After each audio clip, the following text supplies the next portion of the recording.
कुछ दिन पहले एक बिजनेस चैनल को मैं देख रहा था और उसके एंकर ने एक बात बोली जिसको सुन के मेरा दिमाग हिल गया। उसने क्या बोला कि ये XYZ कंपनी को आप अपने पोर्टफोलियो में रख लो अगले 10 साल के लिए और काफ़ी मुनाफा बनेगा। और वो जिस कंपनी की बात कर रहा था वो सिक्लिकल स्टॉक था।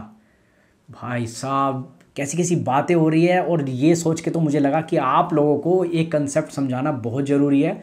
और इसलिए आज जिस कंसेप्ट के बारे में मैं बात करने वाला हूँ उसको डिटेल में समझेंगे और कुछ स्टॉक्स के एग्जांपल के साथ समझेंगे कि कैसे पास्ट में ये ट्रेंड देखने को मिला है और आगे आप ये गलती बिल्कुल ना करें, नहीं तो चांसेस होंगे कि आप मार्केट में लॉस करेंगे। तो कंसेप्ट को समझना, स्टॉक्स के एग्जांपल जो हम बात करेंगे वो सिर्फ रेफरेंस के लिए है, कोई भी बाय सेल रिकमेंडेशन नहीं है। I am not a SEBI registered adviser. शुरुआत करते हैं आज की वीडियो की।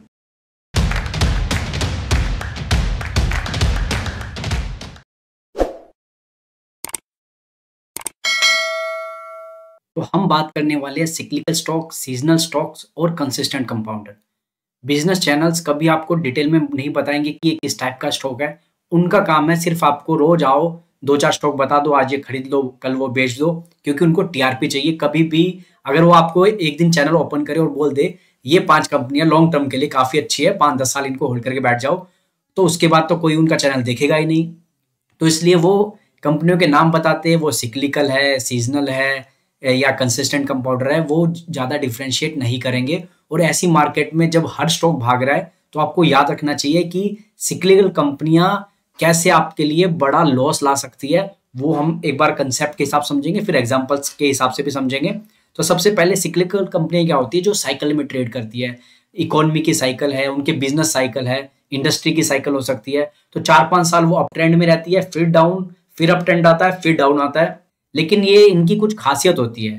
तो अगर आप इनके 10 साल के चार्ट देखोगे तो आप इजीली गैस कर सकते हो कि ये कंपनी सिक्लिकल है या नॉन सिक्लिकल कंपनी है।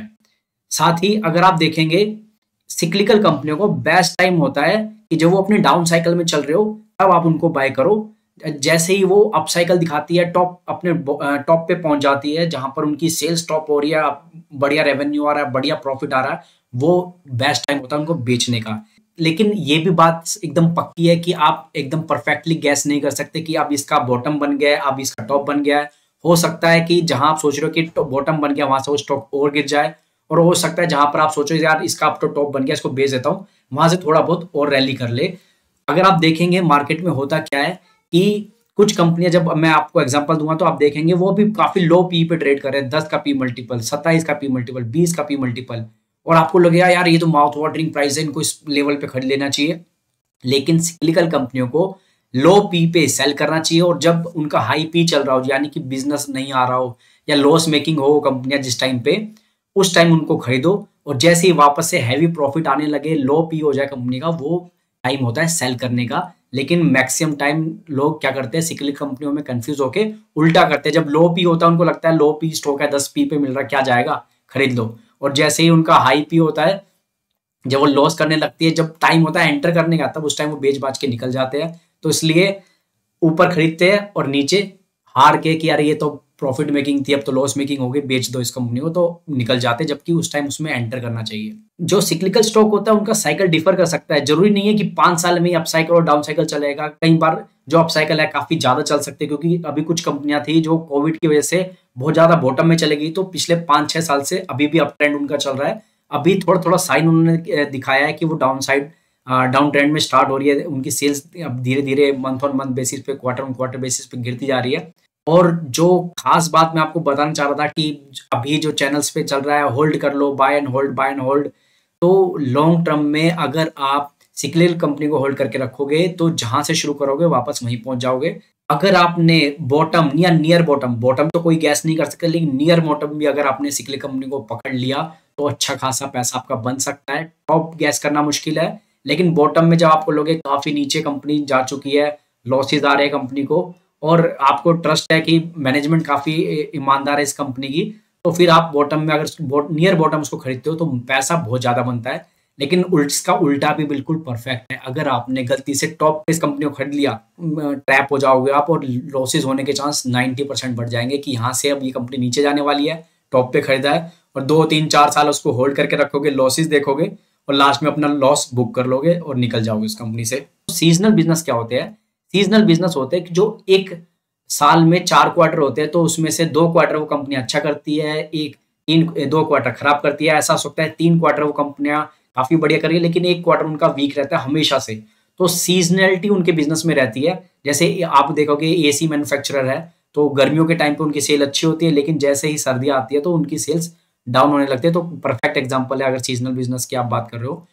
सीजनल बिजनेस सिक्लिकल से ज्यादा कंसिस्टेंट होते हैं। उनका जो साइकिल होता है सिर्फ 1 ईयर का होता है, 1 ईयर में पूरा साइकिल घूमता है। सीजनलिटी 1 साल में खत्म हो जाती है, तो वो फिर भी बेटर है सिक्लिकल कंपनियों से। लेकिन इनमें दिक्कत क्या पड़ती है कि ऐसी कंपनियों को जब सीजन नहीं है, उन कंपनियों को सेल्स नहीं आ रही, लेकिन जो उनके फिक्स्ड खर्चे हैं, चाहे उन्होंने प्लांट एंड मशीनरी लगा रखा हो, एम्प्लॉय रख रखे हो, या कंपनी पे डेट हो, वो तो एग्जैक्ट रहेगा, डेट की पेमेंट करनी ही पड़ेगी। अगर बिल्डिंग रेंट पे तो रेंट पे करना ही पड़ेगा, इसलिए थोड़ा सा हायर साइड रहता है अगर वर्किंग कैपिटल की रिक्वायरमेंट उनकी, और थोड़ा बहुत आपको हमेशा डेट दिखेगा अगर सीजनलिटी बिजनेस में है तो। और इन कंपनियों को लॉन्ग टर्म के लिए होल्ड कर सकते हो। कंसिस्टेंट कंपाउंडर सिंपल है। आप लगातार 10 साल, 15 साल, 20 साल का अगर कंपनी का सेल्स ग्रोथ देखोगे तो लगातार सेल्स कंपनी की बढ़ती दिखेगी। कहीं पर भी कोई सीजनलिटी, कहीं पर भी कोई सिक्लिकल इम्पैक्ट, इकोनॉमी में कुछ भी होता रहा, इनको कोई फर्क नहीं पड़ता। इंडस्ट्री में कुछ भी होता रहा, इनको ज्यादा दिक्कत नहीं आती। अगर इंडस्ट्री में कोई एक कंपनी बेकार कर रही है तो उससे भी इनको कोई फर्क नहीं पड़ता। तो कंसिस्टेंट कंपाउंडर इसलिए है क्योंकि लगातार ये ग्रोथ दिखाते रहते हैं, और ये बाय एंड होल्ड की स्ट्रेटेजी पे बिल्कुल परफेक्ट बैठते हैं।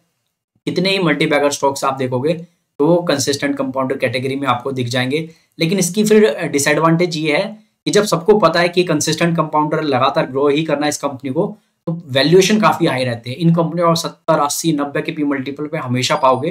कंसिस्टेंटली ये हाई पी मल्टीपल पे ट्रेड करते हैं। अब चलते हैं एग्जांपल्स की तरफ। एग्जांपल्स की बात करें तो उससे पहले मैं फिर से आपको डिस्क्लेमर दे दूं कि ये सिर्फ रेफरेंस के लिए है। हम ये नहीं कह रहे कि अशोक लेलैंड कल से गिरने लगेगा या इसको बेच दो, ऐसा कुछ नहीं। समझने के लिए मैं इन स्टॉक्स का एग्जांपल ले रहा हूं ताकि आप सिक्लिकल कंपनियां कैसी होती हैं उनको समझ सके, उनमें कैसे फाइंड करते हैं कि सिक्लिकल कंपनियां हैं ये। तो परफेक्ट एग्जांपल हम देखेंगे। सबसे पहले अशोक लेलैंड। अशोक लेलैंड को अगर आप देखोगे तो अशोक लेलैंड की अगर आपको मैं 2 एनुअल रिपोर्ट्स दिखाता हूं, आप इस एनुअल रिपोर्ट को देखो और इस एनुअल रिपोर्ट को देखो। दोनों ही एनुअल रिपोर्ट में कोई सिमिलरिटी आपको लग रही है? लगभग सिमिलर सा एक अपसाइड पैटर्न है, फिर डाउन हुआ और फिर अपसाइड हुआ। और इसमें भी आप देखोगे पहले अपसाइड हुई, फिर डाउन साइड हुई, फिर से अपसाइड हुई। अब मैं आपको अगर बताना चाहूं कि ये जो आप एनुअल रिपोर्ट देख रहे हो ये 2014 से 24 तक की है, यानी कि पिछले 10 सालों की है। और ये उससे पहले पिछले 10 सालों की, मतलब 2009 से 2018 तक। अशोक लेलैंड का अगर आप चार्ट पैटर्न देखोगे स्टॉक का, तो ये आपके सामने, अगर मैं 2006 से ही चार्ट इसका लाता हूं, तो साइकिल पहले अप, फिर डाउन, फिर अप, फिर डाउन, फिर यहां से 2012-13 से साइकिल फिर से अप होना शुरू हुआ, और 2018 तक आते आते उसने पीक बनाया और फिर से डाउन साइकिल शुरू हो गया। कोविड के चलते जितना डाउन जाना था उससे भी ज्यादा नीचे डाउन चला गया, और फिर से अप साइकिल में ही चल रहा है। अब आप इनकी सेल्स के नंबर देखो। सेल्स की नंबर पहले हम बात करेंगे 2008 से। 2008 से साइकिल अप हुई, डाउन हुई, 2013 में बॉटम बन गया था, और चार्ट में भी आप देखोगे तो 2013 में ये बॉटम इनका बन चुका है। और इसके बाद 2013 से जब अप साइकिल शुरू हुआ, 2013 से आप क्लियर कट देख सकते हो ट्रक की सेल के नंबर है, कमर्शियल व्हीकल की सेल के नंबर लगातार इनके, क्योंकि इनके लाइट कमर्शियल व्हीकल भी है, हैवी कमर्शियल व्हीकल भी है, तो कमर्शियल व्हीकल की सेल्स 2013 से आप अप ट्रेंड में थी 2018 तक। 2018 तक अगर आप ट्रेंड देखोगे तो 2018 तक इनकी सेल्स के बलबूते प्रॉफिट भी कंपनी का बहुत बढ़िया जा रहा था, और इन्होंने टॉप बनाया 2018 में। और वहां से आप दूसरे अगर एनुअल रिपोर्ट पे जो 2014 से 2024 तक है, तो आप देखोगे 2018 के बाद से लगातार सेल्स डाउन होती चली गई, और ये जो डाउन ट्रेंड था 2020 में बॉटम किया। तो 2020 में स्टॉक ने भी बॉटम किया, 2018 से बॉटम होना शुरू हुआ और 2020 के आते आते स्टॉक बॉटम हो गया, और वहां से फिर से सेल रिवाइव हुई और फिर से स्टॉक ने चलना शुरू कर दिया। और अगर आप ये देखिए 2020 में बॉटम करके 2024 तक आते आते अपने टॉप पे चल रही है। और यहाँ से अगर आप मंथली नंबर आप देखोगे तो मंथली नंबर फिर से डाउन आता दिख रहा है, मंथ ऑन मंथ बेसिस पे सेल्स फिर से गिरती दिख रही है कंपनी की। तो क्लियर है कि ये कंपनियां सिक्लिकल है। 10 साल 15 साल का अगर चार्ट आप ओपन करोगे आपको क्लियर कट दिख जाएगा। अब बात करते हैं टाटा मोटर्स की। टाटा मोटर्स का चार्ट पैटर्न आपको बिल्कुल एग्जैक्ट नहीं पाएगा अशोक लेलैंड के। क्यों? क्योंकि इसमें पैसेंजर व्हीकल का एलिमेंट आ जाता है, तो दोनों की साइकिल कमर्शियल व्हीकल और पैसेंजर व्हीकल की थोड़ी आगे पीछे चलती है, इसलिए आप एग्जैक्ट नहीं देख पाओगे कि 18 में उनका टॉप बना था तो इसका भी टॉप बनना चाहिए। तो यहाँ पर आप देखोगे लगभग बॉटम इसने भी 2020 में किया था, और लगातार अप एंड डाउन साइकिल इसमें भी क्लियर कट देखी जा रही है। तो कोई अगर आपको ये बोले कि अभी ये 1100 का हो गया, 1100 से ये 2000 चला जाएगा, तो उसको क्लियर कट ये बोलना कि यार नंबर्स कैसे आ रहे हैं अब इसके। तो इसकी साइकिल भी लगभग टॉप बना चुकी है। अब आप नंबर देखोगे कमर्शियल व्हीकल में ज़्यादा आपको रिलेवेंस दिखेगा एज लाइक अशोक लेलैंड। तो 15% down month on month basis पे लगातार इनकी सेल्स अब डाउन होती दिख रही है। तो साइकिल लग रहा है कि पीक कर रही है, हो सकता है अभी थोड़े 6 महीने 3 महीने और आगे निकल जाए, लेकिन टॉप बनता दिख रहा है। अगर सेल्स की बात करोगे, स्टॉक का टॉप बनेगा नहीं वो तो बुलरन बताएगा, लेकिन आप जो पैटर्न मैं आपको समझाने की कोशिश कर रहा हूँ कि क्लियर कट ये साइकिल में ट्रेड करते हैं। अगर आपने इस यहाँ पर किसी ने इसको खरीदा 2016 में 500 रुपए पे उसने खरीदा होता और वो बोलता कि यहाँ से ये 1000 हो जाएगा, डबल हो जाएगा, तो अगले कुछ दिनों में स्टॉक कहाँ पहुंच गया था 74 पे, और वो हार के इस स्टॉक को यहाँ पर बेच देता है। यार लगातार कंपनी लॉस कर रही है। अगर आप ये देखेंगे तो जब अर्निंग आती है काफी ऊपर आती है। 2014 में पीक किया साइकिल ने तो 7 का पी मल्टीपल हो गया, अर्निंग काफी अच्छी आती। फिर बॉटम बनाना शुरू किया तो 2020 में लॉसेस देने लगा, और लॉसेस भी इतने एकदम नेगेटिव ईपीएस हो गया कंपनी का 46 पर शेयर, और वापस से अब अर्निंग आनी शुरू हुई है तो पी मल्टीपल कितने का आपको दिख रहा है 10 का। आपको लगे यार माउथ वाटरिंग प्राइस है। Same is the case with Ashok Leyland, P multiple कितने का दिख रहा है 28 का। अब एक इंटरेस्टिंग कंपनी देखते हैं जमुना ऑटो, जिनका मैक्सिमम बिजनेस वो अशोक लेलैंड और टाटा मोटर से लेते हैं, तो इसमें भी सिक्लिकलिटी इंपैक्ट होना चाहिए। तो 2020 में ये स्टॉक ने बॉटम बनाया था, जब दोनों अशोक लेलैंड और टाटा मोटर्स का बॉटम बना था तो इसका भी बॉटम बना था 26 रुपीज पे। और वहां से अगर किसी ने खरीदा तो वो कहेगा कि यार ये तो बम्पर कंपनी है, ऊपर ही ऊपर जाती है, एक 20 रुपए वाला स्टॉक 6 गुना हो गया, 120 का हो गया।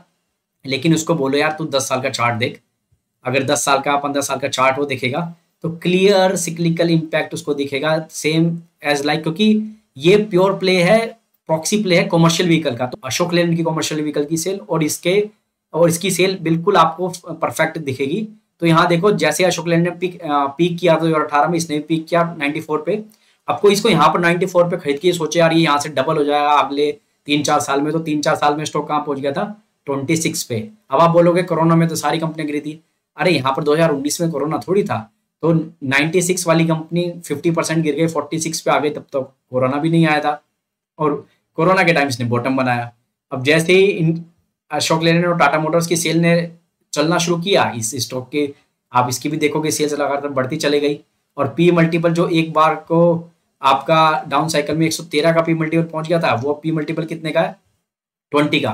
तो जैसा मैंने आपको बताया बेस्ट टाइम था हाई पी पे लेने का, और लो पी पे अब कहाँ से इसकी सेल्स डाउन होना शुरू हो जाएगी आपको आइडिया भी नहीं लगेगा। वो सिर्फ आपको मंथली नंबर जो टाटा मोटर्स और इसके आ रहे हैं वहां से आइडिया आपको लग सकता है। तो ये चीज मैं आपको समझाने की कोशिश कर रहा था। अब सीजनल बिजनेस को देखते हैं, तो अंबेर को आप देखोगे अगर, तो अंबेर के सीजनल क्वार्टर को आप देखो, जून क्वार्टर सितंबर क्वार्टर की सेल देखोगे तो उतनी बढ़िया आपको नहीं दिखेगी, लेकिन दिसंबर से, क्योंकि क्या होता है एक्चुअली आपको अगर मार्च में डिलीवरी करनी है एसीज की तो आपको प्रोडक्शन नवंबर दिसंबर से स्टार्ट करना पड़ता है, तो दिसंबर का क्वार्टर अच्छा होता चला जाता है। सबसे वर्स्ट क्वार्टर होता है इसका सितंबर का सारे क्वार्टर आप देखो काफी लो सेल्स आपको दिखेगी, सितंबर में सबसे वर्स्ट क्वार्टर होता है, और लेकिन दिसंबर से सेल्स अच्छी होनी शुरू होती है, मार्च में पीक कर जाती है सेल। मार्च में आप सेल देखोगे हर बार मार्च में आपको बम्पर सेल दिखेगी, 3000 करोड़ की सेल है अगर पिछले 2 साल की बात करोगे, और 2020-22 में भी लगभग 2000 करोड़ की सेल थी। लेकिन सितंबर वर्स्ट क्वार्टर रहता है, सीजनलिटी इसमें दिखती है क्लियर कट, और प्रॉफिट में भी आपको सीजनलिटी दिखेगी। सितंबर में हमेशा लो प्रॉफिट रहेगा, 2022 में तो 2 करोड़ का लॉस दिया था, 2023 में 6 करोड़ का लॉस दिया था। अभी अगला क्वार्टर सितंबर है, खुद देखना रिजल्ट वीक आएंगे क्योंकि सीजनलिटी इंपैक्ट रहेगा, क्योंकि कंपनी के खर्चे वही रहते हैं ना, कंपनी का इंटरेस्ट वही रहता है, डेप्रिसिएशन प्लांट एंड मशीन का डेप्रिसिएशन वही रहेगा, और फिक्स खर्चे जो एम्प्लॉइज के वो भी सैलरी भी फिक्स रहेगी, और कंपनी के खर्चे इंटैक्ट रहते हैं, उस वजह से पिटाई होती है, रिजल्ट अच्छे नहीं आते। अब एक एग्जांपल हम कंसिस्टेंट कंपाउंडर का भी ले लेते हैं। तो कंसिस्टेंट कंपाउंडर का अगर आप 10 साल के चार्ट देखोगे, 15 साल के चार्ट देखोगे, तो आपको ये सीधी लाइन दिखेगी, लगातार कोई सिक्लिकलिटी इंपैक्ट नहीं है, कोई सीजनल इंपैक्ट नहीं है, इकोनॉमी में कुछ भी होता रहा इनकी सेल्स होती रहती है। कोविड टाइम को अगर छोड़ दे तो थोड़ा सा बम्प आया था कोविड टाइम में नेस्ले के स्टॉक में, अदरवाइज लगातार अर्निंग इनकी बढ़ती रहती है, और इसी वजह से ये हाई पी पर ट्रेड करते हैं। आप देखोगे हमेशा 70-80 के पी मल्टीपल पे ही ट्रेड करेगा। 8-9 हज़ार करोड़ की सेल बढ़ करके 24,000 करोड़ पे हो गई है। तो क्लियर कट ये इंडिकेशन है कि कंसिस्टेंट कंपाउंडर प्रीमियम पे ट्रेड करेंगे, उतना प्रॉफिट नहीं बनेगा जितना कि 2 साल में सिक्लिकल कंपनियां दे सकती है। डाउन साइकिल पे खरीदोगे, अप साइकिल में बेचोगे तो बहुत बम्पर रिटर्न बनेगा। सीजनलिटी उससे बेटर, और कंसिस्टेंट कंपाउंडर एवरेज रिटर्न आप एक्सपेक्ट कर सकते हो। तो ये तीनों डिफरेंस मैंने आपको बताए, ये आपको देखना जरूरी है। तो अपने स्टॉक में आपको अगर देखना है कि मेरी कंपनी सिक्लिकल है कि नहीं, तो सिर्फ 10 साल का चार्ट, 15 साल का चार्ट ओपन करके देखो, आपको सिक्लिकलिटी इंपैक्ट दिख जाएगा। और अदरवाइज आप सेल्स से भी देख सकते हो, अगर लगातार पिछले 10-15 साल की सेल्स कंसिस्टेंट ग्रो कर रही है कंपनी की, कहीं भी डाउन साइकिल नहीं आ रहा है, 1-2 ऑड ईयर को छोड़ के, तो आप वो कंपनी कंसिस्टेंट है। अगर सेल्स में बहुत बम्प एंड वो हो रहा है, आप इसमें देखोगे, अगर अशोक लैंड की बात करेंगे तो सेल्स आप देखोगे 11, 15, फिर 21, 22, 29, 29 से 33, 33 से वापस गिर गए 21,000, फिर 19,000, फिर वापस 26,000, फिर 41,000, 45,000 और अभी 46,000 पे है। अब यहाँ से ही अप जाएगी डाउन जाएगी, इतना तो आपको समझ आ गया होगा कि क्या मैं कहना चाह रहा हूँ। तो ये चीजें थी जो आपको पता होनी चाहिए। अगर पीक पे आप सिक्लिकल कंपनियों को खरीदोगे तो चांसेस बहुत ज्यादा है कि आपको लॉस होगा, और लॉस में बैठे रहोगे 1 साल 2 साल, जितना बैठे रहोगे उतना वो कंपनी नीचे आती रहेगी, क्योंकि कंपनी को तो अपना बॉटम बनाना है। और वहां से जब आप हार जाओगे और बेच दोगे तो वहीं से रिकवरी स्टॉक में स्टार्ट होगी। तो सही टाइम पे एंट्री और सही टाइम पे एग्जिट करोगे तो सिक्लिकल कंपनियों से भी पैसा बन सकता है। लेकिन ब्लाइंड बाय एंड होल्ड करके छोड़ दोगे 10 साल में, तो जहां से कहानी शुरू हुई थी वहीं पहुंच जाओगे। तो आज की वीडियो में दोस्तों इतना ही। वीडियो अच्छी लगी तो लाइक कीजिएगा, कमेंट कीजिएगा, और अगर पहली बार चैनल पे आए तो सब्सक्राइब कर लेना। Thank you so much.